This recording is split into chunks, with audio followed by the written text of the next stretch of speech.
The sun was dying over Wyoming, bleeding crimson across the endless grassland. October wind swept through the sage, carrying the scent of coming winter and distant mountains wrapped in purple shadow. Thomas Hale stood on the porch of his weathered ranch house, watching the day surrender to darkness, same as he'd done every evening for the past 3 years since his parents died. At 35, Thomas had the lean, weathered look of a man who'd spent more time with cattle than people. His hands were scarred from barbed wire and rope burns, his face lined by sun and sorrow. The ranch sprawled around him, 2,000 acres of stubborn grass and harder dreams, inherited from a father who'd built it with blood and stubbornness, and a mother who'd softened its edges with curtains and garden flowers. Now the curtains hung gray with dust, and the garden had returned to wild prairie.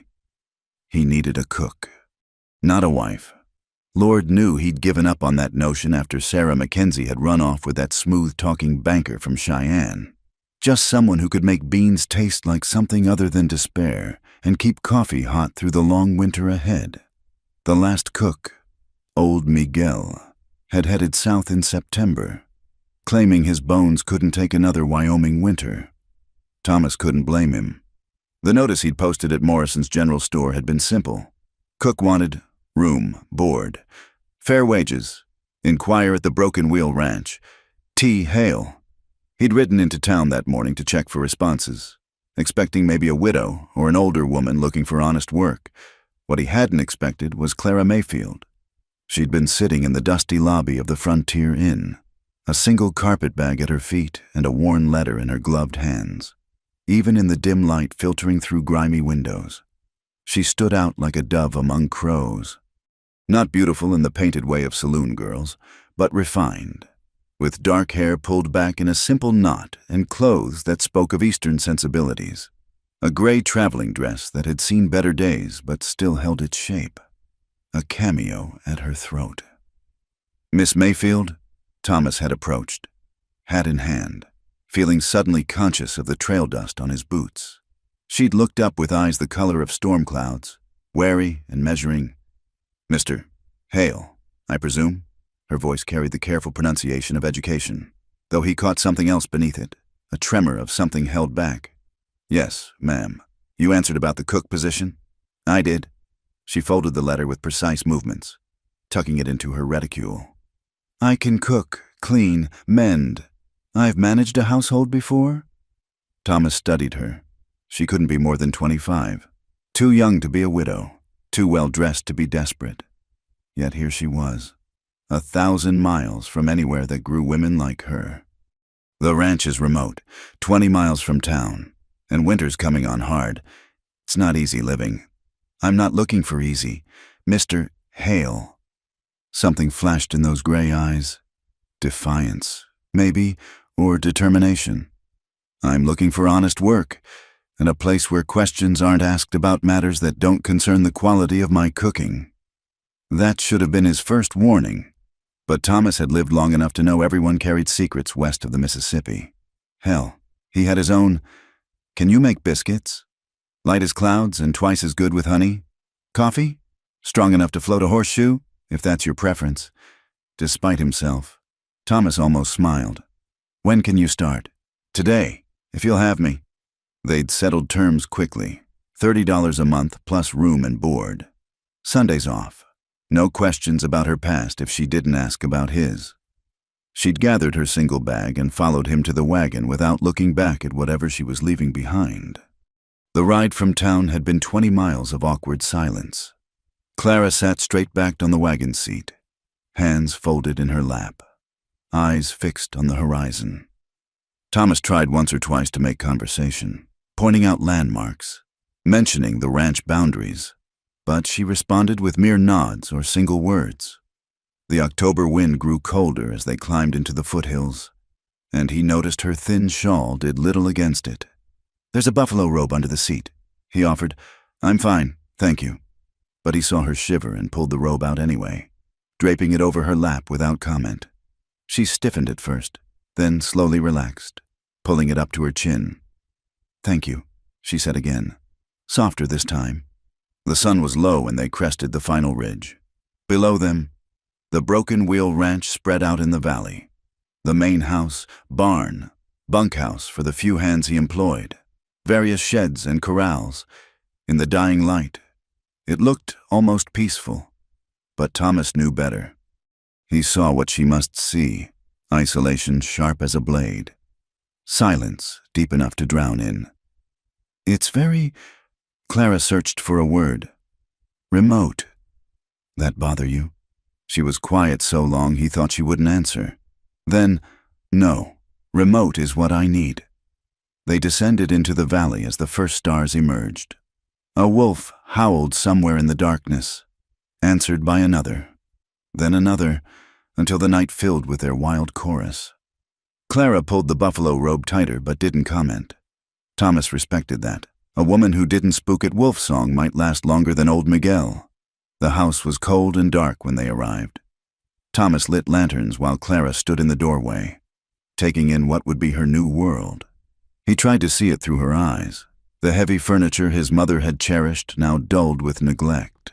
The kitchen that hadn't seen a woman's touch in 3 years. The stone fireplace that gaped like a cold mouth. "Your room's upstairs, first door on the right," he said, setting her bag at the foot of the stairs. "Kitchen's through there. Pump's working, but the water runs cold.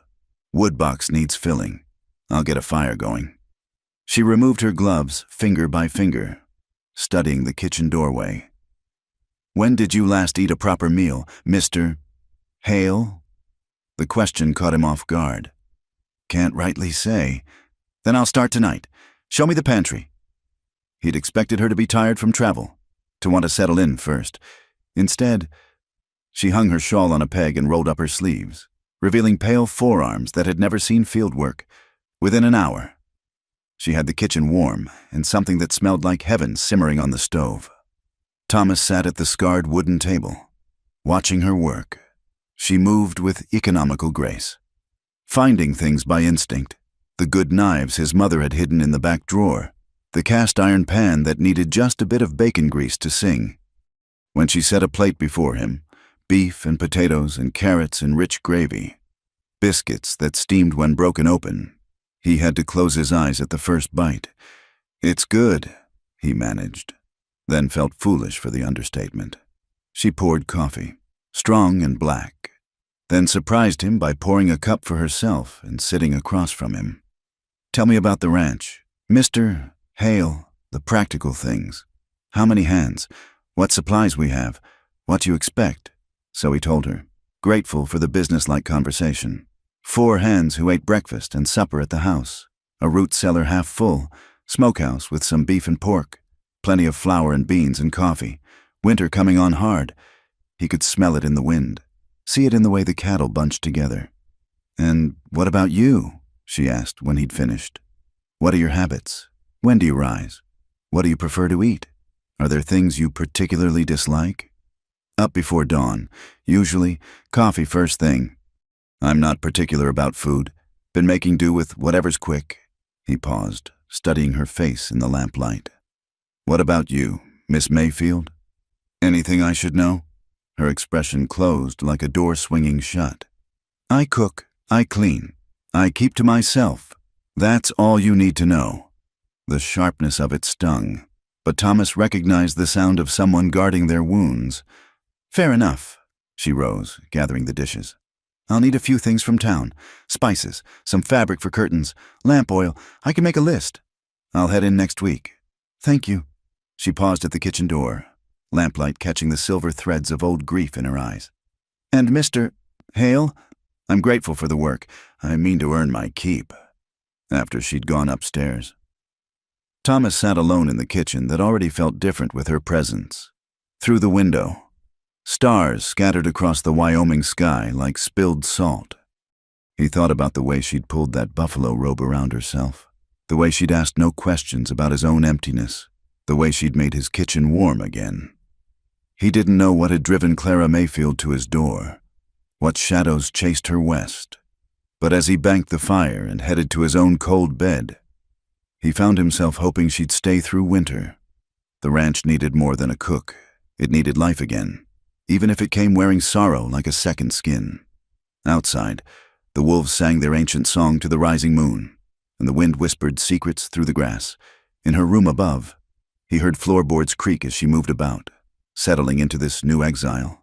Soon that sound, too, faded into silence, and the Broken Wheel Ranch wrapped itself in darkness, waiting for whatever morning would bring. The first week taught Clara the true meaning of harsh. She woke before dawn to find frost painting the windows and her breath visible in the cold room. The water in her wash basin had skimmed over with ice. She dressed quickly, layers of petticoats and her warmest dress, then made her way downstairs to wage war against the cold kitchen. The stove was a temperamental beast that required coaxing and exact amounts of kindling. Too much and it smoked. Too little and it died. She learned its moods through trial and burned fingers, rising earlier each day to have coffee ready when Thomas and his men stumbled in from their first rounds. The ranch hands were a weathered lot. Jake, an old cowboy with more wrinkles than words. Sam and Pete, brothers who'd drifted up from Texas, and Miguel's nephew Carlos, who'd stayed on despite his uncle's departure. They treated her with careful respect, touching their hat brims and muttering ma'am into their coffee cups. But she caught their curious glances. A woman like her didn't belong in a place like this, their eyes said, though their mouths stayed politely shut. The well was the first battle she lost. Located 50 yards from the house, it required hauling water in buckets that grew heavier with each trip. The pump handle was rusted and stubborn, fighting her every pull. By the third day, her hands were raw with blisters despite her gloves. She said nothing, wrapping them in torn petticoat strips and continuing her work. Thomas noticed anyway. She was scrubbing dishes that evening when he appeared with a tin of salve. "For your hands," he said, setting it on the table. "They're fine." "No, they're not." His voice was matter-of-fact, not unkind. "City hands weren't made for ranch work. Use the salve, or they'll crack and bleed come real winter." She wanted to refuse, to maintain the careful distance between them. But practicality won. "Thank you." He lingered in the doorway, seeming to wrestle with words. "Carlos can help with the water hauling. No shame in it. I'll manage my duties. Mr. Hale." "Stubborn as a mule," he muttered, but she caught what might have been approval in it. The wind was another enemy. It came down from the mountains like a living thing, finding every crack in the walls, every loose board. It carried dust that settled on everything. Dishes she just washed, floors she just swept, bread dough rising under cloth. She learned to work around it, to accept that clean was a relative term on a Wyoming ranch. But the dust storms were something else entirely. The first one caught her hanging laundry. The sky went from blue to brown in minutes, a wall of dirt advancing across the prairie like God's own fury. She barely got the clothes inside before it hit, the house shuddering under the assault. For 3 hours, dirt sifted through invisible cracks, coating everything. When it passed, she found Thomas and the men looked like ghosts, covered head to toe in dust. "Welcome to Wyoming," Jake said, grinning through the dirt on his face. That night, after the men had gone, she sat at the kitchen table and cried. Not dramatic sobs, just quiet tears of exhaustion and frustration. She'd left behind cruelty and scandal, yes, but also servants and ease. A world where dust stayed outside and water came from taps. Here, every simple task was a battle against the land itself. She was wiping her eyes when she heard it, a sound from the main room. Thomas stood by the cold fireplace, fiddle in his hands, playing a melody slow and mournful as the wind outside. He didn't look up when she appeared in the doorway, just continued playing, the notes hanging in the air like questions without answers. When he finished, the silence felt different, not empty but full of unspoken understanding. He set the fiddle aside and built up the fire without commenting on her red eyes. She made tea without asking if he wanted any. They sat in the 2 chairs before the fire, the light dancing across their faces. "My mother played," he said eventually. "Taught me when I was young. Haven't touched it much since she died. It's beautiful. Sad, but beautiful. Most beautiful things are." She thought of her own mother's piano. sold to pay debts after father's business failed, of the music room in Richard's house, where she'd never be welcome again. Yes, she agreed. They are. That became their pattern. Days of hard work and careful distance. Evenings when sometimes, not always, they'd find themselves by the fire. He'd play occasionally, old mountain tunes and hymns half remembered. She'd mend clothes or read from one of the few books on the shelf. They talked little, but the silence grew comfortable. The cattle were another education. Longhorns mostly, tough as the land that fed them, with a few Herefords Thomas was trying to breed in. She watched from the kitchen window as he and the men worked them, checking for disease, doctoring wounds, moving them to different pastures. The animals were thin, ribs showing through dusty hides. Drought last summer. Thomas explained one evening. Grass didn't come in like it should. Lost 20 head already, and winter hasn't even started. She heard the weight in his voice. Understood now why he ate every meal like it might be his last. Why the men's faces grew grim when they looked at the sky. The ranch balanced on a knife's edge between survival and ruin. She began to economize without being asked, stretching the meat with more vegetables, making stock from bones she would have thrown away back east, finding ways to make beans and cornmeal into different dishes so the sameness didn't wear on the men. They noticed. She could tell, eating with more enthusiasm, sometimes even complimenting the food in their gruff way. "This is right fine, ma'am," Sam said one night over her potato soup. "Fills a man up proper." It was the night Clara first sang. She hadn't meant to. She was alone, or thought she was, kneading bread for the next day. The house was quiet. The men all in the bunkhouse. Thomas supposedly checking the horses. The melody came unbidden. An old lullaby her mother used to sing. Her voice, unused for months, was rough at first, then found its way. "Sleep, my child, and peace attend thee," all through the night. The Welsh words came easier than English, carrying memory and loss in every note. She sang softly, letting the rhythm match her kneading, finding comfort in the ancient song. When she finished, she realized the kitchen had grown darker, and she needed to light the lamps. Thomas stood in the doorway. She froze, hands still in the dough, face flushing hot. How long had he been there? His expression was unreadable in the dimness, but something in his stillness made her heart race. "I'm sorry," she began. "I didn't realize." "Don't apologize." His voice was rougher than usual. "It was beautiful." "What language was that?" "Welsh, my grandmother's songs." She turned back to the bread, needing something to do with her hands. "I shouldn't have—" "Sing whenever you want, Miss Mayfield. This house has been quiet too long." He left before she could respond, but she heard his boots pause on the stairs, as if he wanted to say more. The moment stretched, then broke as he continued up. That night, trying to sleep in her cold room, Clara pressed her face into the pillow and tried not to think about the look on his face when he'd heard her singing, like a man dying of thirst who'd just glimpsed water. It scared her, that look. She'd come here to hide, to work, to forget, not to wake something in a lonely rancher's eyes. But the next night, washing dishes alone, she found herself humming, just humming, nothing more. And if she heard boots pause outside the kitchen door, if she sensed him listening in the hallway, she pretended not to notice. Some thirsts, she reasoned, could be eased without drowning. The days grew shorter, the nights colder. She learned the ranch's rhythms, when to expect the men for meals, which days Thomas rode to the far pastures, how to read weather in the way the cattle bunched.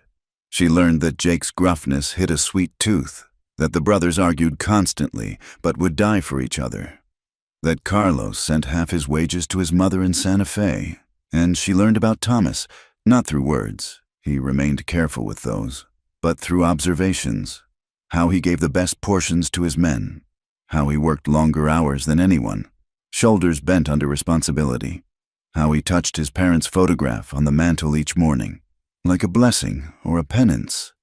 She was patching his coat one evening when she found the letter in the pocket, not meaning to pry, but it fell out, already half unfolded. Her eyes caught the words before she could look away. Understand your anger, Tom, but what's done is done. Sarah is my wife now. She folded it quickly, tucked it back, but the damage was done. Sarah, a woman's name, carried like a wound. She understood now the careful distance he kept, the way he sometimes looked through her as if seeing someone else. That night, she sang a different song, an older one, about loss and continuing on. She sang it quietly, just for herself and perhaps for the man she knew listened from somewhere in the darkness of the old house. A gift of understanding, offered without words. Winter was coming. She could feel it in her bones now. The way the old-timers predicted weather. The preparation consumed them all, bringing the cattle closer, checking feed supplies, patching every hole in the buildings. She worked alongside them when she could, learning to value warmth over propriety. The last evening of October, the temperature plummeted. She served supper to men who ate quickly, eager for their warm bunks. Thomas remained after they left, staring into his coffee as if it held answers. "Snow by morning," he said, "maybe a lot of it." "We're ready," she assured him, though she wasn't sure she believed it. He looked at her then, really looked at her, and she saw past his careful control to the worry beneath. "This place breaks people, Miss Mayfield. Good people, strong people. It takes everything and gives back grudgingly." He paused. "I should have told you that before you came. Would it have changed anything?" He considered that. "No, I don't suppose it would have. You were running from something, same as we all are out here." It was the closest they'd come to acknowledging her past. She chose her words carefully. "Sometimes what we run from is worse than what we run to, and sometimes it follows anyway." The truth of that sat between them, heavy as the coming snow. Outside, the wind picked up, rattling the windows. Winter had arrived at the Broken Wheel Ranch, and with it, the test of whether a woman who sang Welsh lullabies and a man who carried old wounds could survive it together. Clara stood, gathering the dishes. As she passed his chair, she let her hand rest briefly on his shoulder, the first time she'd touched him deliberately. "We'll manage, Mr. Hale. We're both too stubborn to do otherwise." She felt him tense, then slowly relax under her touch. "Thomas," he said quietly. "Call me Thomas." "Thomas," she repeated, then withdrew her hand and returned to her kitchen, her heart beating strangely in her chest. That night, as the first snow began to fall, she sang again. Not a lullaby this time, but a song of hope, of spring returning after winter's death. And if she heard the fiddle join her softly from the main room, playing a harmony to her melody, she sang all the sweeter for it. The Broken Wheel Ranch settled under its blanket of snow, two lonely souls within its walls learning that some distances were meant to be crossed, one careful step at a time. November brought more than snow. It brought visitors to the Broken Wheel, and with them, the outside world Clara had tried so hard to leave behind. The first sign of trouble came with the supply wagon from town. Thomas had ordered winter provisions, and Clara watched from the kitchen window as he helped unload sacks of flour and coffee. But there was someone else with the driver, Mrs. Morrison from the general store, a woman whose tongue was sharper than any Wyoming wind. "Thought I'd come see how your new cook is settling in, Mrs." Morrison announced, climbing down from the wagon with surprising agility for her 60 years. Her eyes were already scanning the ranch, no doubt cataloging every detail for later gossip. Clara smoothed her apron and stepped onto the porch. "Mrs. Morrison, how kind of you to visit." The older woman's gaze raked over her, taking in the simple dress, the work-roughened hands, the absence of wedding ring. "Miss Mayfield, isn't it? From back east?" "Yes, ma'am." That single sound contained volumes of speculation. Unusual for a young woman to take such a position, living out here with unmarried men. Thomas stepped forward. "Miss Mayfield's quarters are separate, and her conduct is above reproach." I'm sure. But Mrs. Morrison's tone suggested otherwise. "Still, People do talk. A woman alone, so far from home. One wonders what would drive her to such isolation. Clara felt the familiar tightness in her chest, the sensation of walls closing in. But this wasn't Philadelphia, where whispers in drawing rooms could destroy her. This was Wyoming, where she had work and purpose. I find honest work preferable to idle gossip. Mrs. Morrison. Perhaps you'd like some coffee before your long ride back. The woman's eyes narrowed at the subtle rebuke, but she accepted. In Clara's clean kitchen, she asked probing questions disguised as concern. Where was Clara's family? Had she no relatives to object to such rough living? Surely she didn't intend to spend winter so far from civilized company. Clara answered with careful truths. Her parents were deceased. She had no family requiring her presence. She was content with her position. Each answer seemed to frustrate Mrs. Morrison more. Well, the woman finally said, setting down her cup with unnecessary force. I suppose we all make our choices, though some choices invite more scrutiny than others. After she left, Clara stood at the window watching the wagon disappear into the distance. Thomas appeared beside her, his presence solid and reassuring. She's a gossiping old crow, he said. No one pays her much mind. Everyone pays gossips mind. It's why they exist. He was quiet for a moment. Is there anything I should know? Anything that might come back to cause you trouble? She thought of Richard Thornton's face, twisted with rage when she'd refused him, of the bruises hidden beneath her sleeves, of the lies he'd spread when she'd fled rather than marry him. Nothing that affects my work here. That's not what I asked. She turned to face him, seeing concern rather than suspicion in his eyes.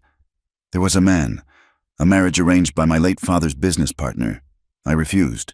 He didn't accept that refusal gracefully. So I left. Did he hurt you? The directness of the question surprised her. Not in ways that show. Thomas's jaw tightened. If he comes here, he won't. I'm beneath his notice now. Ruined women don't merit pursuit. She tried to keep the bitterness from her voice and failed.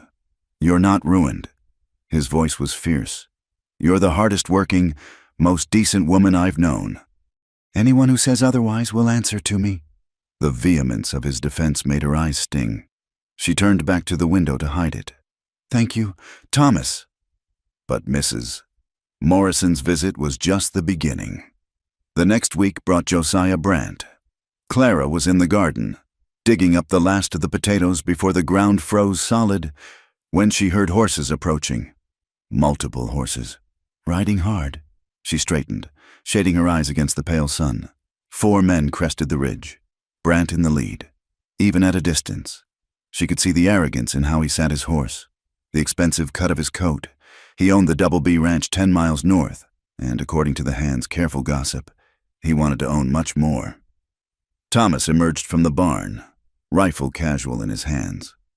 Brandt, you're off your range. Now, Tom. Brandt's voice carried the false friendliness of a snake. Just being neighborly. Heard you got yourself a new cook. Thought I'd come pay my respects. His pale eyes found Clara, and she fought the urge to shrink under his gaze. She'd known men like him back east, men who viewed everything as property to be acquired. Miss Mayfield. Brandt touched his hat brim, but the gesture held mockery rather than respect. Word in town is you're quite the mystery, a refined lady choosing ranch work. How interesting. Nothing mysterious about honest employment, Mr. Brandt. Indeed, though one wonders what drove such a lovely woman to seek employment so far from civilization. Family troubles, perhaps, or affairs of the heart. Thomas stepped forward. State your business or move on. Brandt. My business? Brandt smiled, but it didn't reach his eyes. Why, I'm always interested in changes that affect the valley. New people, new arrangements. Speaking of which, Tom, my offer still stands. The Double B could absorb this place easy. Give you a fair price, enough to start fresh somewhere else. Answer's still no. Winter's coming on hard. Lost cattle, broken fences, depleted supplies. A man alone can't hold a spread like this. His gaze slid to Clara again. Even with help. Clara understood then. This wasn't about her at all, but about pressuring Thomas to sell. She was just another angle of attack. "We'll manage," Thomas said flatly. "Will you?" Brant leaned forward in his saddle. "See, I've been thinking. A woman shows up out of nowhere, no references, no family. Man has to wonder what she's running from, and what kind of trouble she might bring with her. Careful, Brant." "Oh, I'm always careful." "Tom, careful enough to send some inquiries back east. Amazing what you can learn with the right questions in the right places." Clara's blood ran cold, but she kept her face still. Beside her, she felt Thomas tense like a wolf before a fight. "You've got 10 seconds to get off my land," Thomas said quietly. Brant laughed. "No need for hostility, just being thorough. After all, we have to protect our community from undesirable elements. But don't worry, Miss Mayfield. I'm sure whatever secrets you're hiding are perfectly innocent." He wheeled his horse around, his men following. At the ridge, he turned back. "Think about my offer. Tom, winter's long and cold. Be a shame if something happened to that cattle herd, or to anyone else on the ranch." After they were gone, Clara found herself shaking. Not from fear, she'd faced worse than Josiah Brant, but from anger. She'd traveled so far, given up everything, and still the past reached for her with grasping fingers. "Clara." Thomas's voice was gentle. She realized he'd never used her given name before. "Whatever he finds, whatever he threatens, you're under my protection. You understand? You can't fight the whole world for me. Watch me." That night, the temperature dropped 20 degrees. Clara served supper to somber men who'd heard about Brant's visit. Jake muttered darkly about range wars and night riders. The brothers checked their weapons with grim efficiency. Even Carlos, usually cheerful, looked worried. "He's done it before," Sam said quietly. "The Hendersons, 2 years back. Accidents kept happening. Fences cut, water fouled, cattle scattered. They sold out by spring. We're not the Hendersons," Thomas said firmly. "We'll post watches, ride in pairs. Anyone sees anything suspicious, they report it immediate." But Clara could see the strain in his face. The ranch was already struggling. They couldn't afford to lose cattle or have equipment destroyed. And Brant had barely started his campaign. That night, unable to sleep, she crept downstairs. Thomas sat by the dying fire, ledgers spread before him. Even from the doorway, she could see the grim figures. Too much red ink. Not enough black. "Couldn't sleep either?" he asked without looking up. She moved to sit across from him. "How bad is it?" "Bad enough. Lost more cattle than I thought to disease. Feed costs are up. If we lose any more stock," he rubbed his face. "Brant knows exactly when to push." "This is my fault. If I hadn't come here—" "Don't." He looked at her then, firelight catching the gold flecks in his brown eyes. "Brant's been circling for years. You're just his latest excuse. But I've made it worse. Given him ammunition. Maybe. Or maybe you've given us something to fight for." The words hung between them, weighted with meaning neither was ready to acknowledge. Clara looked at the ledgers, at the numbers that told a story of slow defeat. "My grandmother left me some money," she said quietly. "Not much, but—" "No. Thomas, no." He reached across to cover her hand with his. "You don't buy your way into safety. Clara, that's not how this works." His hand was warm, calloused, completely encompassing hers. She should pull away, maintain the careful boundaries. Instead, she turned her palm up, lacing their fingers together. "Then how does it work? We stand together, we fight together, we survive together." The fire popped, sending sparks up the chimney. Outside, wind howled around the corners of the house. But here, in this moment, there was warmth and connection, and something that felt dangerously like hope. "I'm not used to together," she admitted. "Neither am I. Maybe it's time we'd learned." She squeezed his hand, then slowly withdrew. Too much, too fast, with too many shadows crowding in. But something had shifted between them, some wall beginning to crumble. Standing to leave, she paused at the doorway. "Thomas, Whatever Brant finds out about my past, whatever he tries to use against us, I want you to hear it from me first. When I'm ready." "When you're ready," he agreed. Not before. She climbed the stairs to her cold room, but her hand still tingled from his touch. Below, she heard him moving about, checking locks, banking the fire, standing guard, as he did every night, against whatever threatened his land and the people under his protection, including her, for the first time since fleeing Philadelphia. Clara allowed herself to think the word that had been building in her heart. Home, despite the gossips and threats, despite Brant's malice and Winter's approach. The broken wheel was beginning to feel like home. That night, as snow began to fall again, she sang, not a lullaby this time, but a warrior's song her grandmother had taught her. A song about standing ground, about finding strength in unlikely places, about hearts that refused to break despite all attempts to shatter them. And if she heard footsteps pause outside her door, if she sensed Thomas listening in the hallway, she sang louder. Let him hear, let him understand. Whatever came next, they would face it as he'd said. Together. December arrived with a vengeance. The storm struck 3 days before Christmas, a white fury that turned the world into a howling void. Clara woke to find snow drifted halfway up her window, the house groaning under the wind's assault. She dressed in darkness, fingers numb with cold, and made her way downstairs.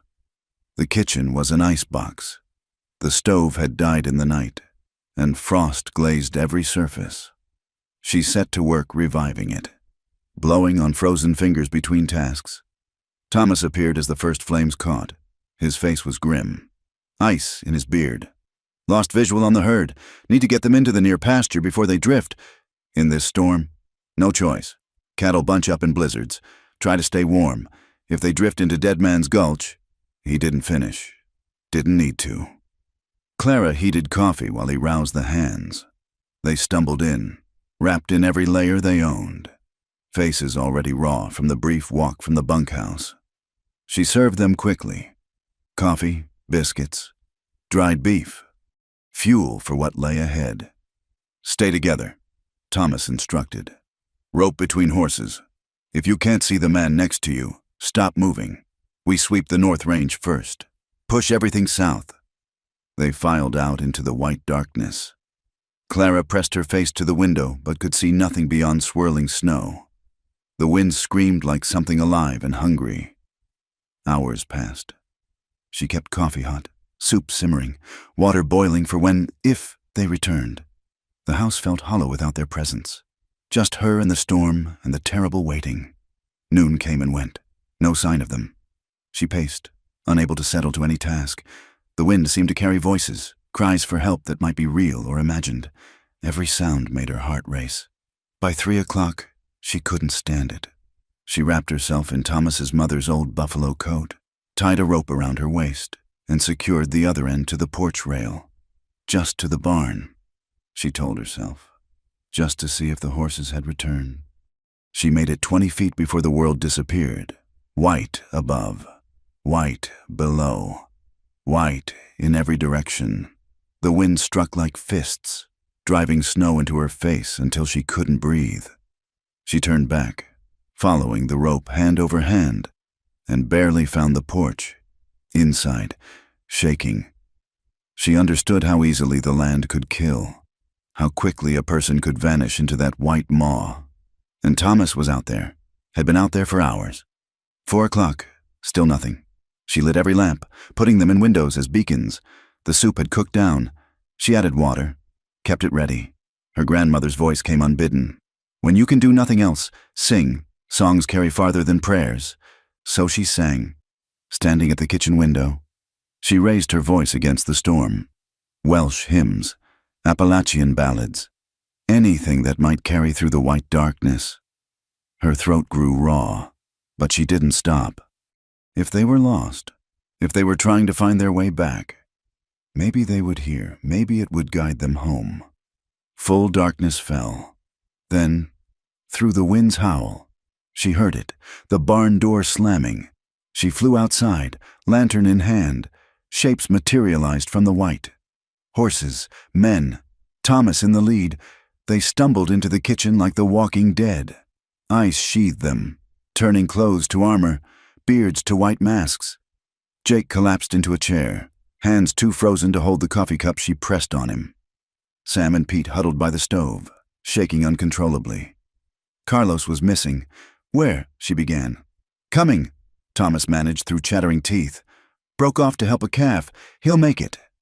She worked frantically, pulling off frozen boots, wrapping hands around hot cups, forcing soup into them spoonful by spoonful. Thomas's fingers were white with frostbite. She held them between her palms, trying to force warmth back into them. "The cattle?" she asked. "Most of them. Lost maybe 10 in the gulch before we found them." His voice was hoarse. "Would have lost more, but—" He looked at her strangely.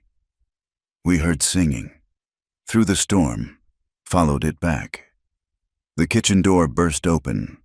Carlos stumbled in, carrying something wrapped in his coat, a calf, barely alive.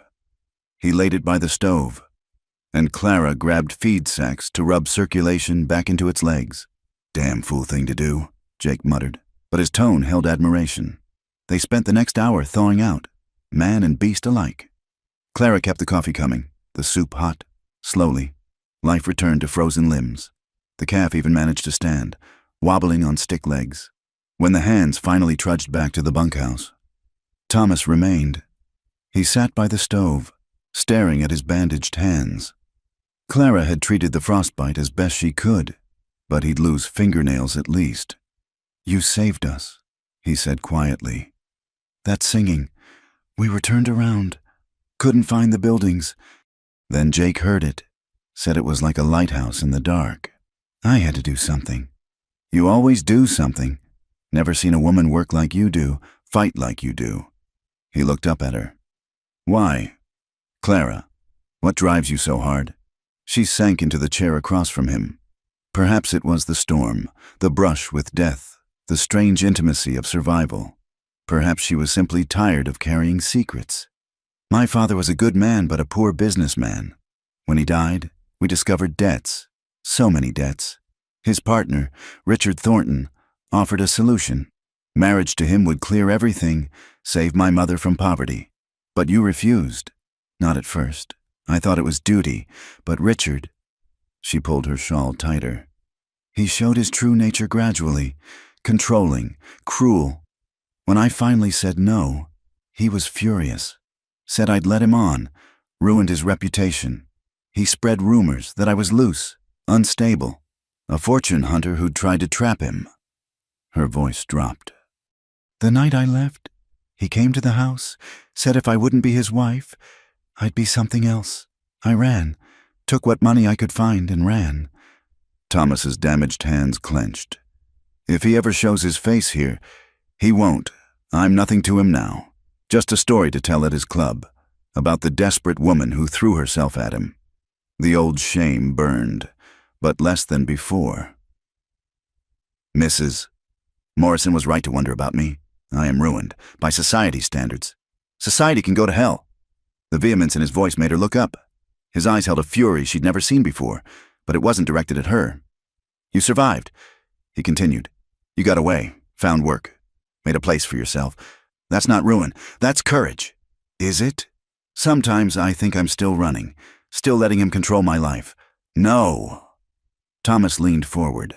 "You're living, working, singing in storms to guide lost men home. That's not running. That's standing your ground in a different place." The wind had died to a whisper. In the sudden quiet, they could hear the house settling, the stove crackling, the calf's soft breathing. Clara felt something ease in her chest, some knot she'd carried for months. "Your turn," she said softly. "Sarah." He flinched but didn't look away. "My best friend since childhood, Ben Walker. We were building neighboring ranches, planning to share water rights, help each other through the lean years. Sarah Mackenzie came out from St. Louis to teach school. Prettiest thing I'd ever seen. I courted her proper, thought we had an understanding. But she chose Ben. Chose his smoother words, maybe, his bigger dreams. They married quick, quiet, found out later they'd been meeting while I was out with the herds. His laugh was bitter. Best part? They expected me to understand, to forgive, to stand up with them at the wedding like nothing had happened. Did you? No. Told them both to go to hell, bought Ben's share of the water rights, and haven't spoken to them since. They moved to Cheyenne last year. He's in banking now. He stared at the fire. Betrayal always cuts deepest from those we trust most. Clara reached across the space between them, taking his bandaged hand carefully. We're a pair, aren't we? Walking wounded, hiding out here at the edge of the world? Maybe that's what it takes. Maybe you need to be a little broken to survive a place like this. She thought about that as the storm picked up again, rattling the windows. Perhaps he was right. Perhaps the land recognized its own. Those who'd been scoured by loss, weathered by pain, and still stood standing. I should check the animals, Thomas said, but made no move to rise. I should start bread for tomorrow. Clara agreed, equally still. They sat holding hands, watching the fire, while outside the blizzard raged. The touch was comfort and promise and something more. Recognition between two souls who'd learned the hard way that some storms you weathered alone, but others required the warmth of another human heart. Finally, reluctantly, they parted. Thomas headed to the barn, Clara to her kitchen duties. But something fundamental had shifted. The careful distance they'd maintained was gone, replaced by something stronger, understanding born of shared pain and mutual survival. That night, the storm reached its peak. The house shook under the assault. Clara lay in her bed, listening to the world tear itself apart outside. Then, through the chaos, she heard it. Thomas's fiddle, playing slow and steady from his room down the hall, an answer to her storm song, a declaration that they were still here, still alive, still fighting. She rose, wrapped in quilts, and made her way to his door. It stood slightly open, lamplight spilling into the hallway. She knocked softly. Come in. He sat on the edge of his bed, fiddle in his injured hands. Playing must have hurt, but he didn't stop. She settled into the chair by his window, pulling the quilts tight. Couldn't sleep? He asked between songs. The storm's too loud. Thought I'd listen to something prettier. He played another tune, this one lighter. She hummed along, their music weaving together in the lamp-lit room. No words were needed. This was conversation enough, two people refusing to face the storm alone. Toward dawn, the wind finally began to ease.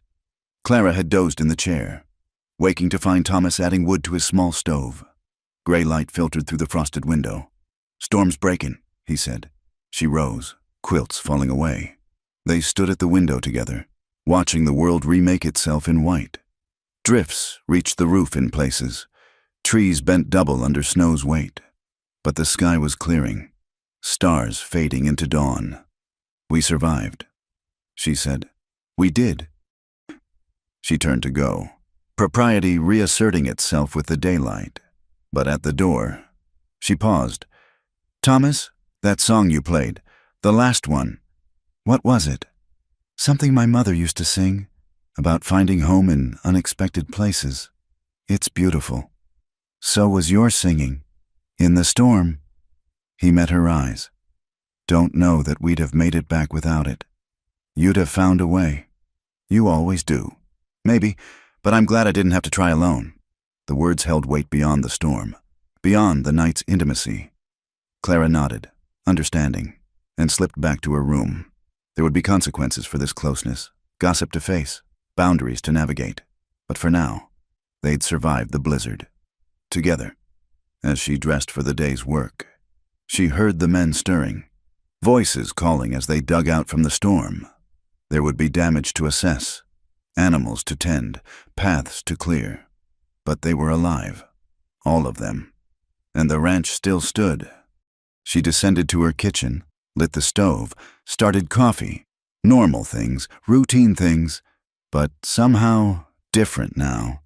The storm had scraped away pretense, leaving something raw and true in its wake. When Thomas appeared for breakfast, their eyes met across the kitchen. A smile passed between them. Small, private, full of unspoken promises.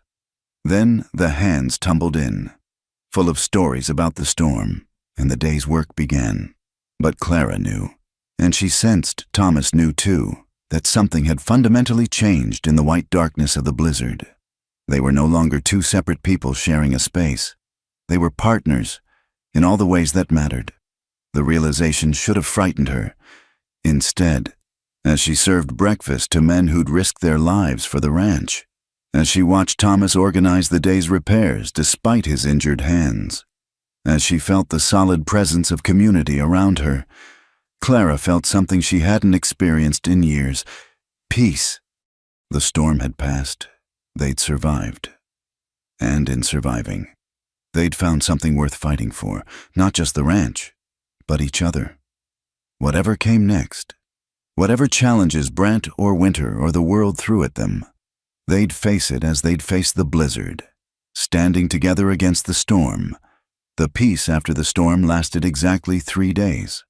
On the 4th morning, as Clara was feeding the chickens in the pale dawn light, she heard riders approaching, many riders, moving fast. She dropped the feed bucket and ran for the house. Thomas was already on the porch, rifle in hand, Jake and the brothers flanking him. But it wasn't Brant's men who crested the ridge. It was Sheriff Watson from town, badge glinting in the morning sun, and with him a posse of 8 men. "Tom," the sheriff called, reining in his horse. He was a decent man, Clara knew, fair-minded if sometimes overwhelmed by the job. "Need to talk to you, and Miss Mayfield." Clara's stomach clenched. She stepped onto the porch, keeping her hands visible and steady. Thomas moved slightly, positioning himself between her and the riders. "What's this about, Jim?" Thomas asked.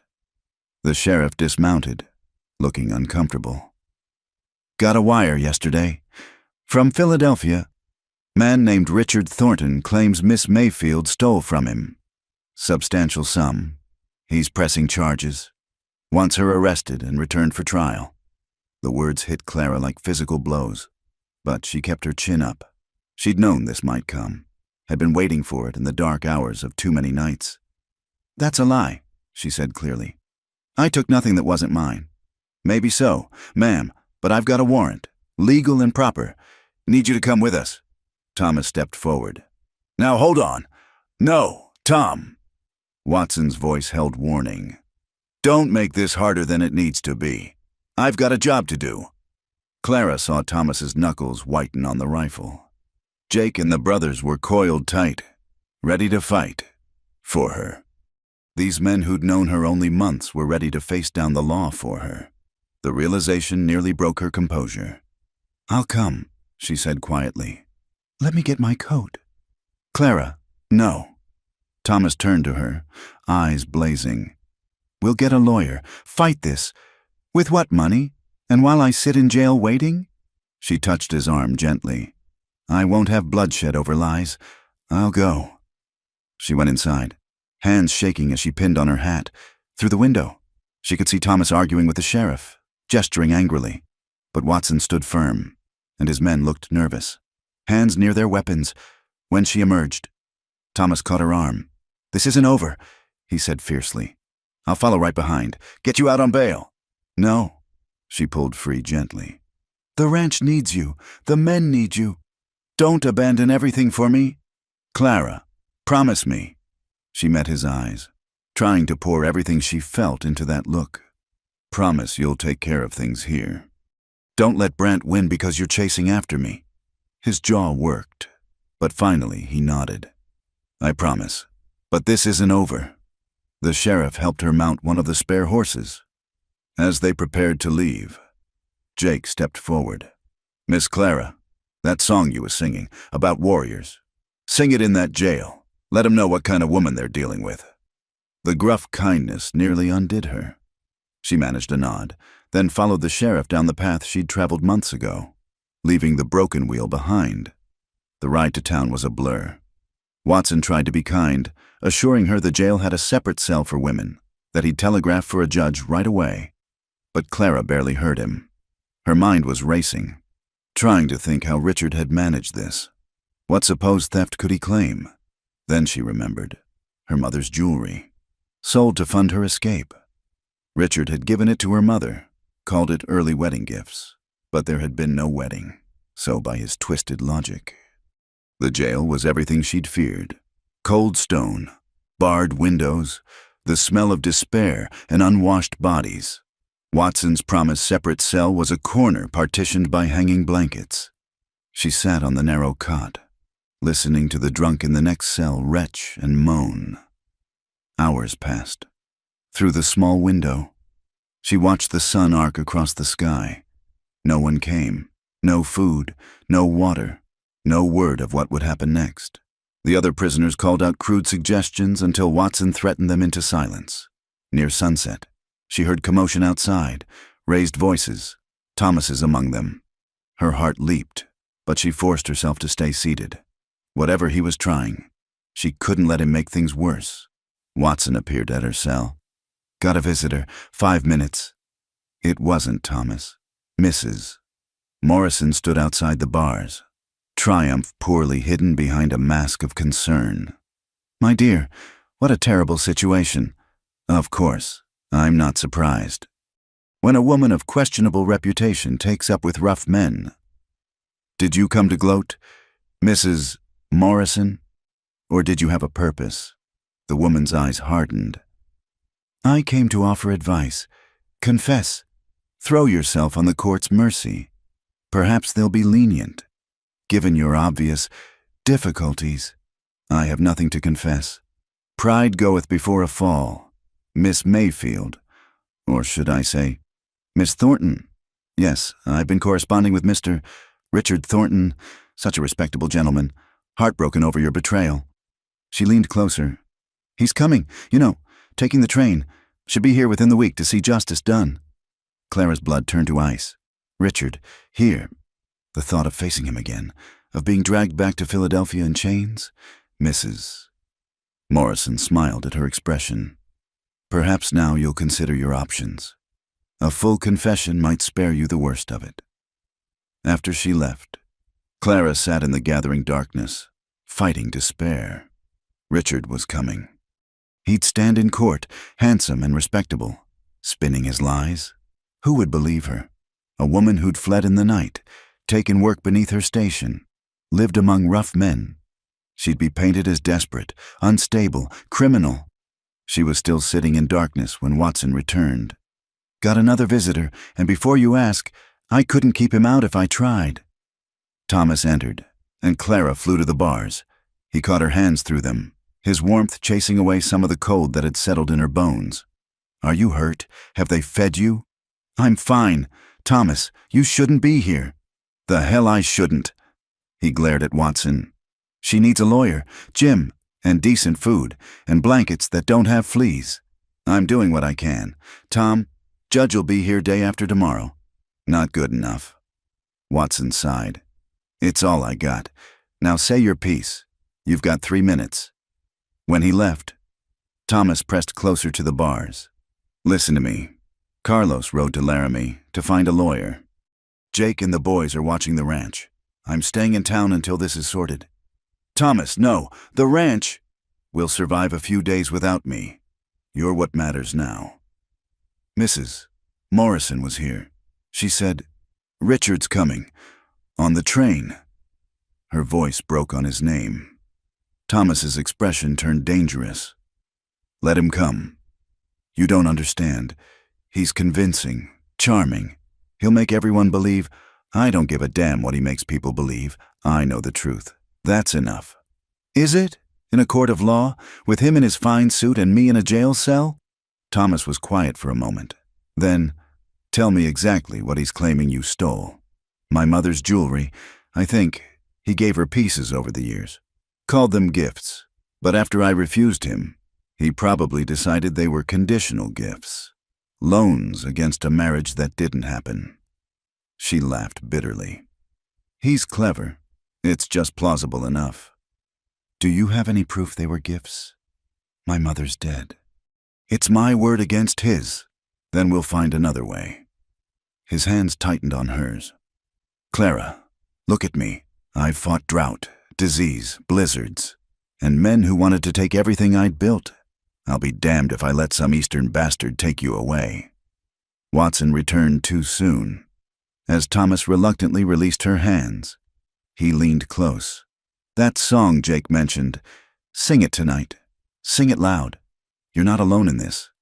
Then he was gone, leaving Clara in the dark with only the memory of his warmth. She returned to her cot, pulled the thin blanket around her shoulders, and thought about warriors and battles and the different kinds of courage required for each. Near midnight, when the jail had quieted except for snores and muttered dreams, she began to sing, softly at first, then stronger. The Welsh words echoed off stone walls, telling of women who'd defended their homes with scythes and cunning, who'd faced down armies with nothing but determination. "Shut up!" someone yelled, but others hushed him. She sang of mountains that stood firm against storms, of rivers that carved canyons through patient persistence. She sang until her throat was raw, until even the guards stopped to listen. When she finally fell silent, a voice from the darkness said, "That was right, pretty, Miss, right, pretty." She slept fitfully, waking often to pace the small cell. Dawn brought Watson with coffee and bread, looking haggard. "Town's in an uproar," he said. "Half of them want you released, half want you hanged. Tom Hale's been working the decent folks, telling your side. He shouldn't. Woman, that man would fight the devil himself for you. Maybe you should let him." The next day crawled past. Through her window, she caught glimpses of the drama outside. Thomas arguing with the mayor, Jake and the ranch hands riding in, taking positions around the jail like guards. Mrs. Morrison holding court with the gossips, no doubt painting Clara in the darkest colors. That evening, Watson brought news. Thornton's arrived, staying at the hotel. Judge comes tomorrow. Clara's hands trembled, but she kept her voice steady. "Thank you for telling me." "Miss Mayfield." "Clara." Watson struggled with words. "I've been sheriff here 8 years. Seen a lot of folks come through. I know the difference between criminals and people running from bad situations. For what it's worth, I believe you." It was worth more than he knew. Clara managed to thank him before he retreated, clearly embarrassed by his admission. That night, she didn't sing. She sat at the window, watching the stars wheel overhead, and prepared herself for battle, not with weapons or fists, but with truth against lies, courage against intimidation. Somewhere out there, Richard was sleeping in a soft bed, confident in his victory. Somewhere, Thomas was standing guard, determined to protect her. And somewhere between them, Clara found her own strength, not in running this time, but in standing her ground. Tomorrow would bring the judge, the trial, the confrontation she'd fled months ago. But she was different now. The Wyoming wind had scoured away her softness. The ranch work had built strength in more than her hands. And the love, yes, love, she could finally name it, of a good man had reminded her she was worth fighting for. When dawn came, painting the sky crimson, Clara was ready. She washed as best she could, pinned her hair carefully, and straightened her wrinkled dress. When Watson came to escort her to the courthouse, she walked with her head high. The street was packed. It seemed everyone in 50 miles had come to watch. She saw friendly faces, Jake tipping his hat, Carlos nodding encouragement, and hostile ones, Mrs. Morrison's gossip circle, Brant smirking from the hotel porch, and Thomas, standing at the courthouse steps, dressed in his best suit, looking like he'd fight an army to reach her. Their eyes met across the crowd, and Clara drew strength from the fierce protectiveness in his gaze. Then the courthouse doors opened, and she walked inside to face her past, knowing that whatever happened, she would not face it alone. The Broken Wheel Ranch had given her more than work and shelter. It had given her a home worth fighting for, people worth protecting, and a love worth risking everything to keep. The battle for her freedom was about to begin. The courtroom smelled of wood polish and sweat, packed beyond capacity with curious townspeople. Judge Harrison, a stern man with silver whiskers, had to bang his gavel 3 times before the crowd settled. Clara sat at the defendant's table. The lawyer Carlos had found a young man named Samuel Garrett, nervously shuffling papers beside her. Across the aisle sat Richard Thornton, immaculate in a charcoal suit, his dark hair perfectly oiled. He hadn't looked at her once, playing the part of the wounded party to perfection. His lawyer, brought from Philadelphia, had the smooth confidence of a man used to winning. "This is a preliminary hearing," Judge Harrison announced, "to determine if sufficient evidence exists to extradite Miss Mayfield to Pennsylvania for trial. Mr. Pemberton, present your case." Richard's lawyer stood, adjusting his gold watch chain. "Your Honor, the facts are simple. Miss Clara Mayfield was engaged to my client, Mr. Richard Thornton. During their courtship, Mr. Thornton gifted Miss Mayfield's mother several pieces of valuable jewelry, with the understanding these were advances against the marriage settlement. When Miss Mayfield broke the engagement and fled in the night, she took these jewels, valued at over $2,000, with her." Murmurs rippled through the crowd. $2,000 was a fortune. "Do you have proof of this theft?" the judge asked. "We have receipts for the jewelry purchases, Your Honor, and affidavits from Philadelphia Society members who saw Miss Mayfield wearing said pieces. We also have testimony regarding her unstable mental state and desperate financial situation after her father's death." Clara forced herself to remain still as Pemberton painted her as a calculating fortune hunter who'd ensnared Richard, then robbed him when better prospects failed to materialize. Each word was carefully chosen to destroy her character. When young Garrett stood to cross-examine, his voice shook. "Mr. Thornton, were these gifts to Miss Mayfield or her mother?" "To her mother, as I stated, in anticipation of becoming family." Richard's voice was perfectly modulated. Reasonable. Only Clara could hear the satisfaction beneath it. "And did you ever tell Mrs. Mayfield these gifts were conditional?" "A gentleman doesn't attach conditions to gifts. I trusted in Miss Mayfield's honor." He managed to sound both noble and betrayed. Garrett floundered through a few more questions before sitting down, clearly outmatched. Clara's heart sank. This was exactly what she'd feared. Richard's word against hers, with all the weight of wealth and respectability on his side. "Miss Mayfield," the judge said, "do you wish to make a statement?" Clara stood, aware of every eye in the room. "Your Honor, my mother's jewelry was not stolen. It was given freely, over years, with no conditions attached. When she died, it became mine. I sold it to fund my travel here, to start a new life after Mr. Thornton." She paused, choosing words carefully.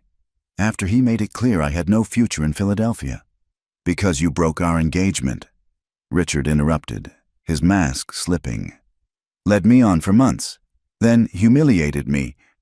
"Mr. Thornton," the judge warned. But the damage was done. Richard had shown, just for a moment, the temper Clara knew too well. She pressed on. "I broke no engagement. Your Honor, I refused his proposal. That's not a crime." "Perhaps not," Pemberton interjected smoothly. "But theft certainly is. Your Honor, we request immediate extradition." The courtroom doors burst open. Thomas strode in, followed by a small, neat woman in traveling clothes. The crowd parted before them, whispers rising. "Your Honor," Thomas said, "I have evidence relevant to this case." Judge Harrison frowned. "This is highly irregular. Mr. Hale. So is a man using the law to hunt down a woman who rejected him." "Thomas," Clara whispered, but he was already at the bench. The woman beside him. "This is Mrs. Eleanor Hartley, Your Honor, from Philadelphia. She has information about Mr. Thornton's character and his claims." Pemberton jumped up. "Objection!" "This witness hasn't been properly introduced." "This isn't a formal trial, Counselor," the judge said dryly. "I'll hear what she has to say." "Mrs. Hartley?" The woman stepped forward, small but composed. "Your Honor, was Engaged to Mr. Thornton until last month, when I discovered his previous attachment to Miss Mayfield and the lengths he went to pursue her. The courtroom erupted. Richard's face went white, then red. Eleanor, what are you doing here? Following my conscience. Richard. She turned back to the judge. I found letters in Richard's study, dozens of them, written but never sent, to Miss Mayfield. They paint a very different picture than the one presented here. Letters full of obsession, threats, promises to ruin her if she didn't return. Those were private, Richard started. Yes, they were. Private evidence of harassment. Mrs. Hartley opened her reticule, producing a bundle of papers. I also found receipts showing the jewelry was purchased over 3 years, long before any engagement was discussed. Gifts to curry favor with Miss Mayfield's mother, not conditional loans. Clara stared at this unexpected savior. Mrs. Hartley met her eyes with surprising sympathy. I know what it is to be the focus of Richard's attention when thwarted. Miss Mayfield, I wouldn't wish it on anyone. This is ridiculous, Pemberton blustered. Stolen letters, a jealous woman's revenge. I didn't steal them. Mrs. Hartley said calmly. They were in the desk of the home we were to share. I had every right to examine them. What I found horrified me enough to break our engagement and follow Richard here, to prevent an injustice. Judge Harrison examined the letters, his expression growing grimmer with each page. The courtroom held its breath. Mr. Thornton, the judge finally said, these letters suggest a pattern of harassment that puts your claims in a very different light. Do you deny writing them? Richard's composure cracked. She led me on, made promises. I made no promises, Clara said firmly. I was polite to my father's business partner. When he pressed for more, I refused. That's all. These receipts, the judge continued, clearly show purchases made years before any engagement. Gifts, not loans. Combined with these disturbing letters, I find insufficient evidence to support extradition. Your Honor, Pemberton protested. Moreover, Harrison continued, steel in his voice, Mr. Thornton, I strongly suggest you return to Philadelphia immediately. If Miss Mayfield wishes to press charges for harassment, she'll find a sympathetic ear in this court. The gavel came down with finality. Case dismissed. The courtroom exploded into chaos. Richard lunged toward Clara, face twisted with rage. But Thomas was there, catching him by the collar and shoving him back. Touch her and I'll kill you, Thomas said quietly, and everyone who heard him believed it. Sheriff Watson and his deputies quickly escorted Richard and his lawyer out, the crowd parting with mixed expressions, some disappointed at missing more drama, others nodding approval at justice done. Clara found herself surrounded by well-wishers. Jake pumped her hand like a well handle. Carlos whooped. Even some townspeople who'd shunned her offered congratulations. But she only had eyes for Thomas, standing guard as always. Mrs. Hartley approached, looking tired but resolved. I'm sorry for what Richard put you through. Miss Mayfield, he hides his nature well, until crossed. Why did you come? Risk so much? Because I nearly married him. Another month and I would have been trapped. She shuddered delicately. When I found those letters, saw what he'd done to you, I couldn't let him do it again. No woman deserves that. Clara impulsively hugged her. Thank you. I don't know how to repay. Live well. Be happy. That's revenge enough on men like Richard. Mrs. Hartley smiled sadly. I'll be returning to Philadelphia on the afternoon train. There's much to sort out there, but I'm glad I came. As the crowd dispersed, Clara found herself alone with Thomas and young Garrett, who was packing his papers with shaking hands. You did well, she told the lawyer. Thank you for trying. I did nothing. Mr. Hale's the one who saved you. Tracked down Mrs. Hartley, convinced her to come, paid for her travel. Clara turned to Thomas, who looked uncomfortable with the praise. How did you even know about her? Telegrammed to a friend in Philadelphia. Asked him to dig into Thornton's life. Found out about the engagement. Thought she might have information. He shrugged. Got lucky. Lucky. Clara shook her head. You spent money we don't have. Risked the ranch. I risk nothing that matters. His voice was fierce. Not compared to losing you. Garrett excused himself hastily, leaving them alone in the empty courtroom. Sunlight slanted through tall windows, catching dust motes like scattered gold. Thomas? No. Let me say this. He took her hands. Work roughened against work roughened. I've been a fool. Clara, holding back, afraid of being hurt again. But when they took you, when I thought I might lose you to that bastard's lies, I realized I'd rather risk everything than live without you. Clara's eyes filled. I'm not an easy woman to love. I have nightmares. I jump at shadows. I may never fully trust. I'm not an easy man to love either. Set in my ways. Married to the land, still carrying ghosts. His thumbs traced circles on her palms. But maybe that's why we fit. We know what it costs to trust again. The town will gossip. Say I'm using you, that you're thinking with everything but your brain. Let them talk. He pulled her closer. I've faced down blizzards and drought and men who wanted me dead. I'm not afraid of wagging tongues, she laughed, tears spilling over. I love you, Thomas Hale. I should have said it that night in the storm. Say it now. Say it tomorrow. Say it every day until we're old and gray.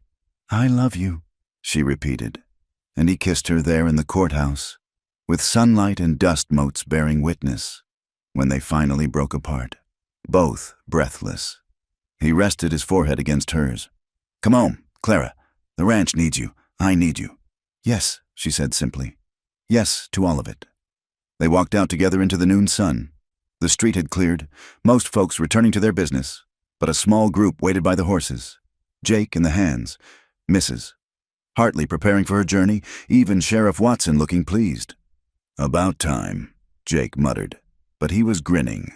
As they prepared to leave, Josiah Brandt emerged from the hotel, Richard beside him. Both men wore expressions of thwarted fury. This isn't over, Hale, Brandt called. You can't protect her forever. Thomas helped Clara mount her horse, then swung onto his own. I don't have to protect her forever. Brandt, just long enough for her to learn to protect herself. He smiled coldly, though I reckon she's already got the hang of it. Clara straightened in her saddle, meeting Brandt's glare steadily. Mr. Brandt, Mr.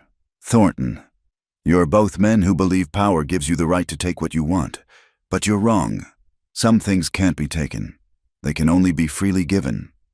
She turned her horse toward home, not waiting to see their reactions.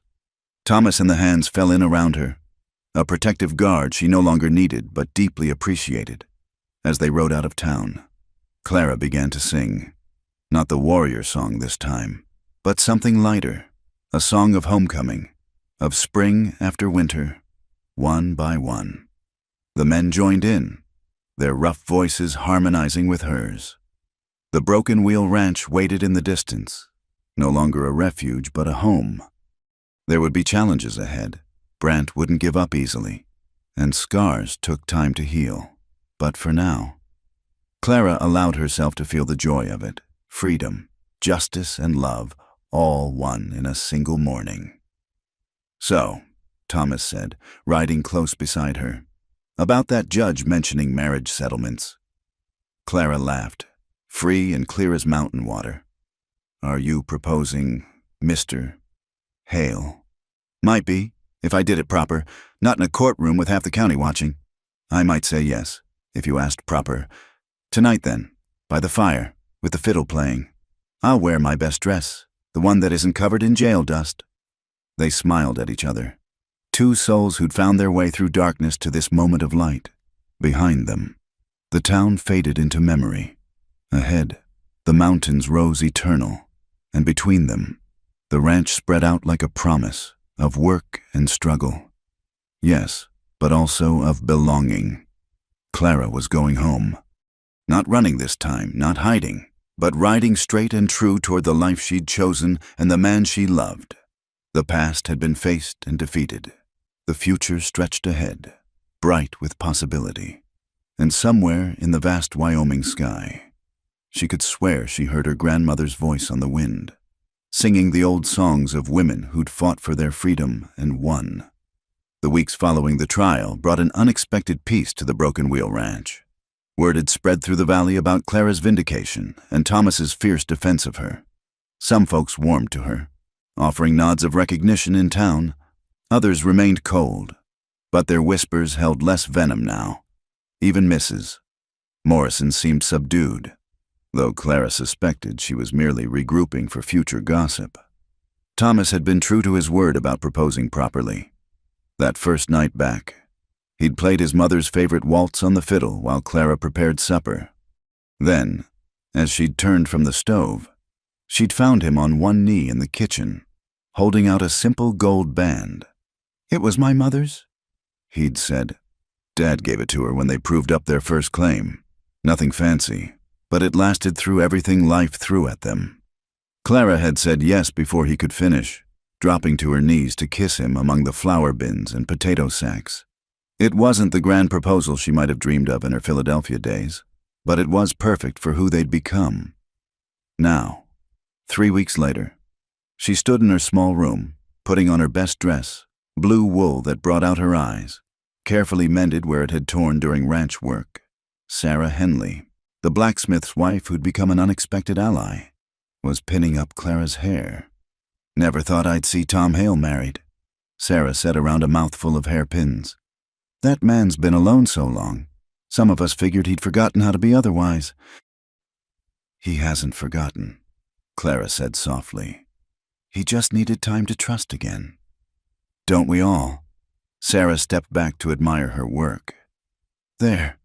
You look beautiful. Tom's going to swallow his tongue when he sees you." Through the window, Clara could see the ranch transformed. Jake and the hands had strung lanterns between the house and barn. Tables made from sawhorses and planks held the potluck offerings of neighbors who'd come to witness the wedding.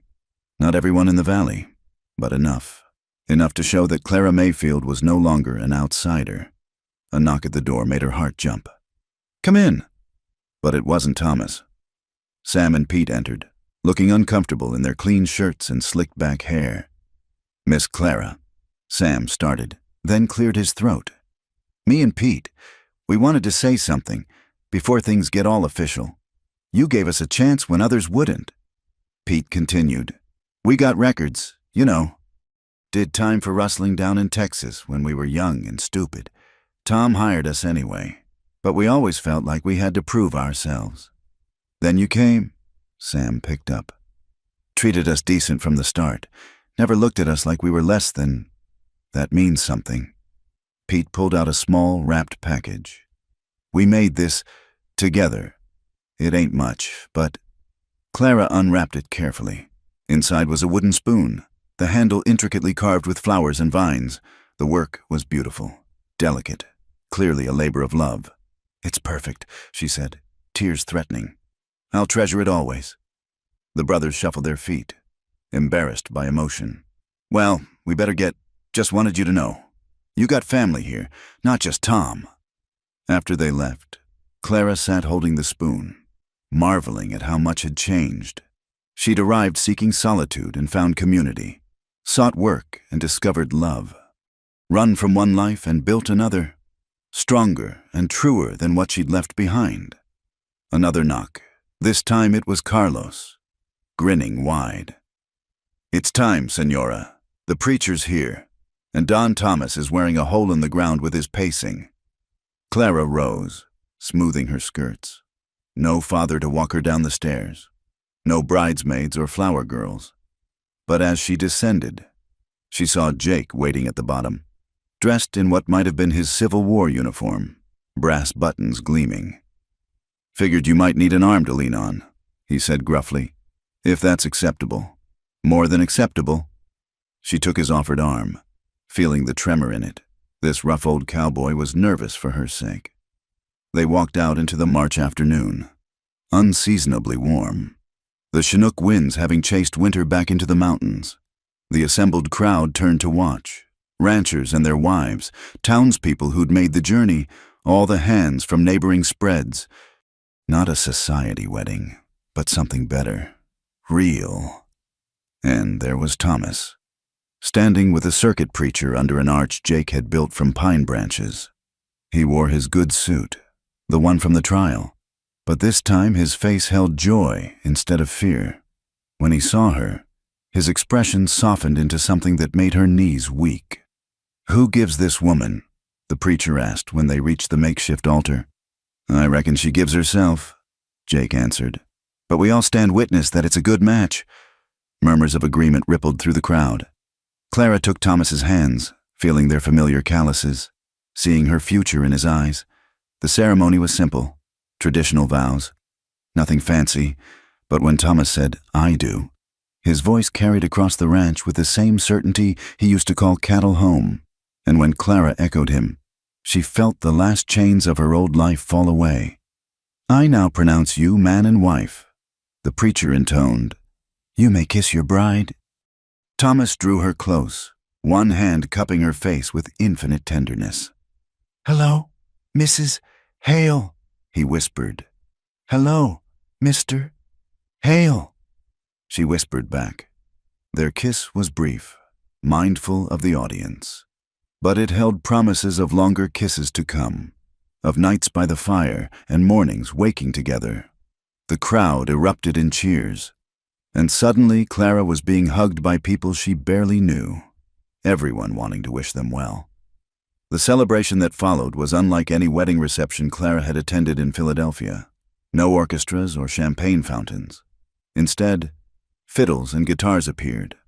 Someone rolled out a barrel of beer, and the dancing began on the packed earth between house and barn.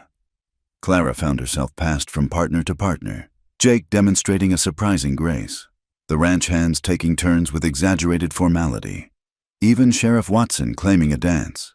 But always her eyes found Thomas, and his found her, a constant connection across the crowd. As the sun set, painting the sky in shades of rose and gold, she noticed two riders approaching. Her stomach clenched. Even on her wedding day, trouble could find them. But as they drew closer, she saw it was the banker from town, Mr. Aldrich, and his wife. "Congratulations, Mrs. Hale," Aldrich said, dismounting. "I apologize for arriving late, but I wanted to deliver this personally." He handed Thomas an envelope.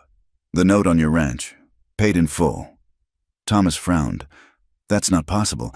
I haven't—" "A benefactor insisted on clearing the debt, said to tell you it was a wedding gift from someone who values what you've built here." Clara caught Thomas's arm as he swayed. The ranch debt had been a constant weight, growing heavier with each lost cow and broken fence. To have it suddenly gone. "Who?" Thomas managed. Aldrich smiled.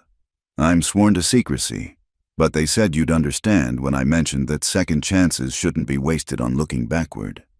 Eleanor Hartley. It had to be. Clara's throat tightened with emotion. The woman who'd saved her from false charges had now saved their ranch from foreclosure. "Tell them—" Thomas started, then stopped, overcome. "Tell them we're grateful. More than words can say." As Aldrich and his wife joined the celebration, Clara and Thomas stood apart for a moment, absorbing this new freedom. No debt hanging over them, no immediate threat of losing everything, just the normal challenges of ranch life, which suddenly seemed manageable.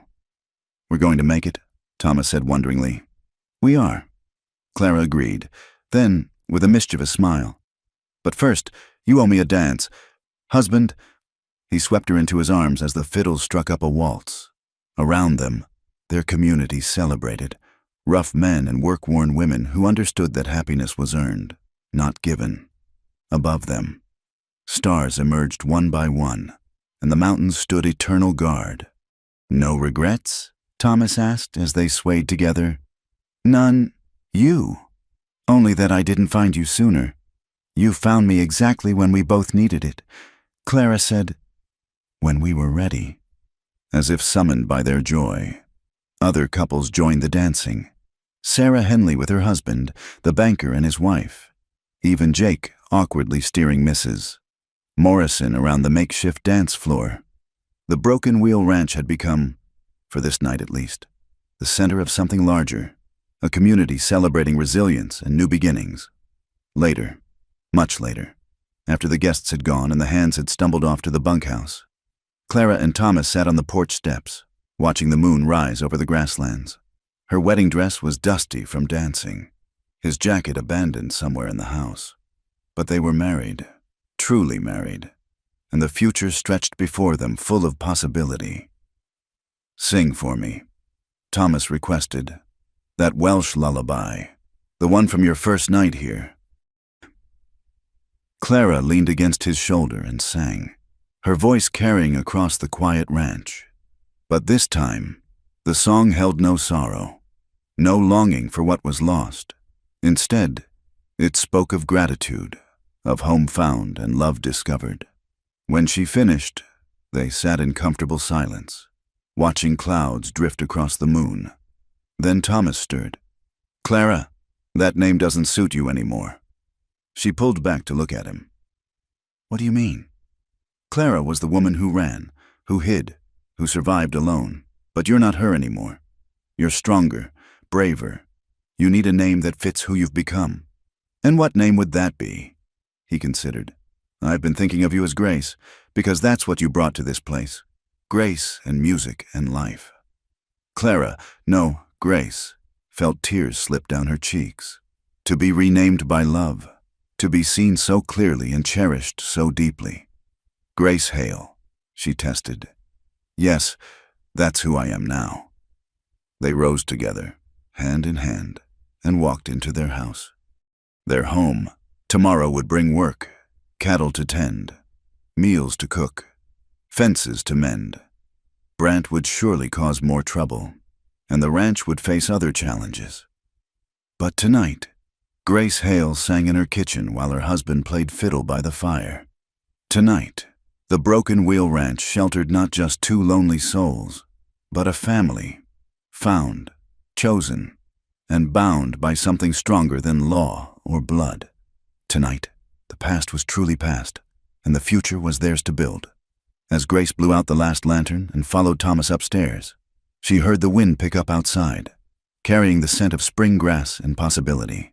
Somewhere in that wind, she imagined her grandmother's voice joining hers in song, a blessing on this new life, this new name, this love that had transformed a cook into a wife and a lonely rancher into a husband.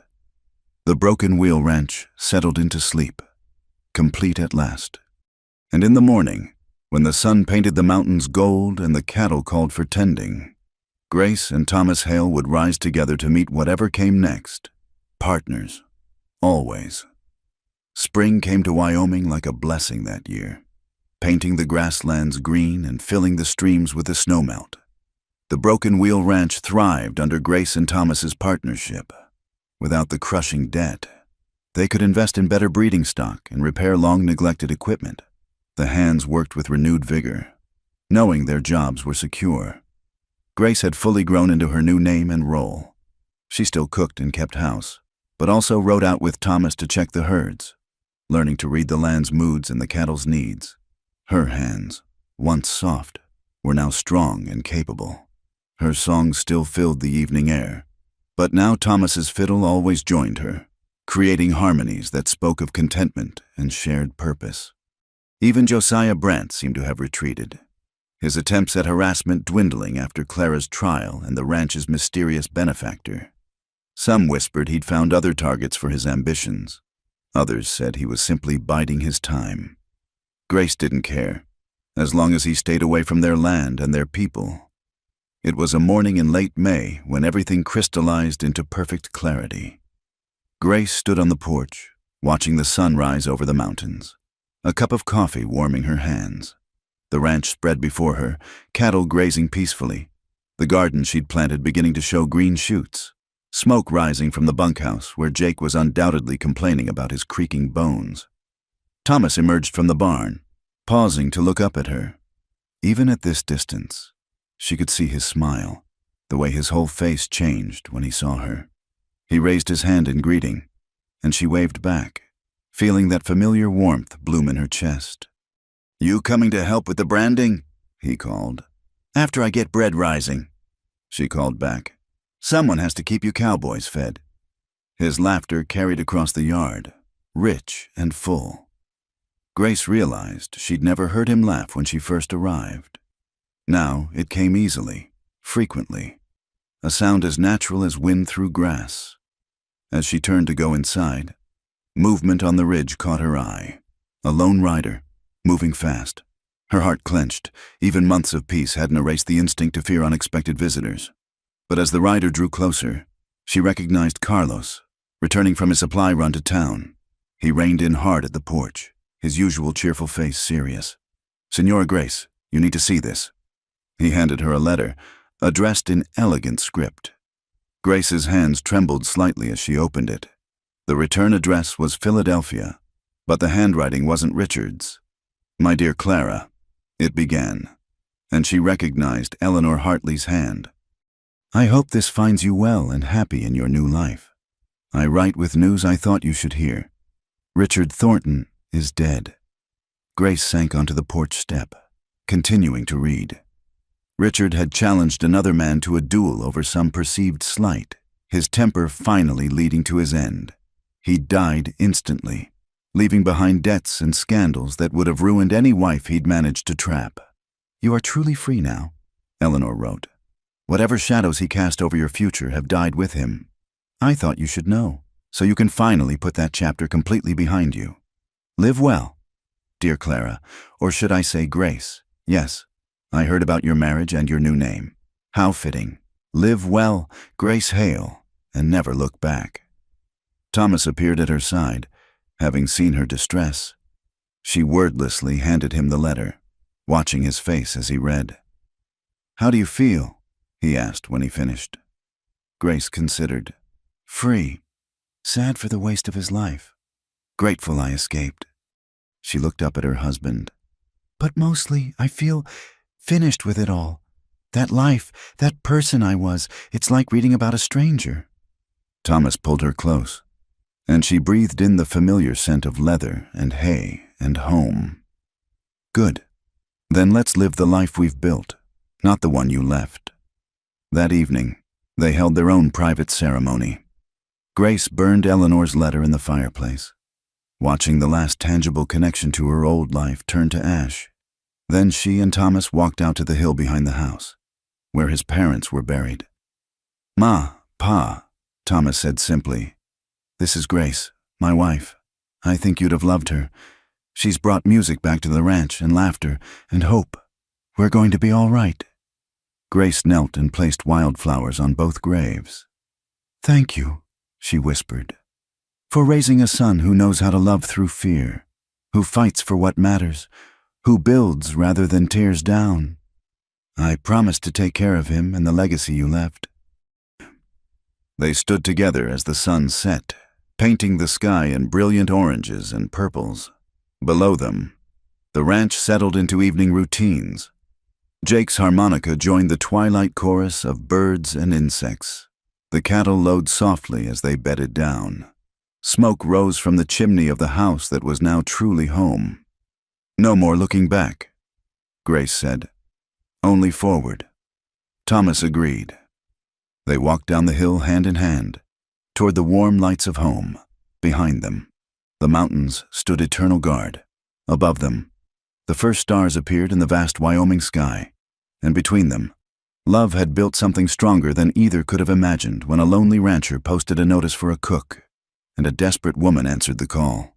The Broken Wheel Ranch had become whole, sheltering not just bodies, but hearts that had learned to trust again. In finding each other, Grace and Thomas had found themselves, not perfect, not without scars, but perfect for each other. As they reached the house, Grace paused on the porch, looking back at the land that had tested and shaped them.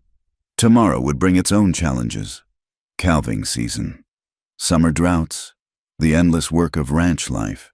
But it would also bring Thomas's smile over morning coffee, songs by the evening fire, and the deep satisfaction of building something lasting together. "Coming inside?" Thomas asked from the doorway. "In a moment," Grace said. "I want to remember this, all of it, how it feels to be exactly where I belong."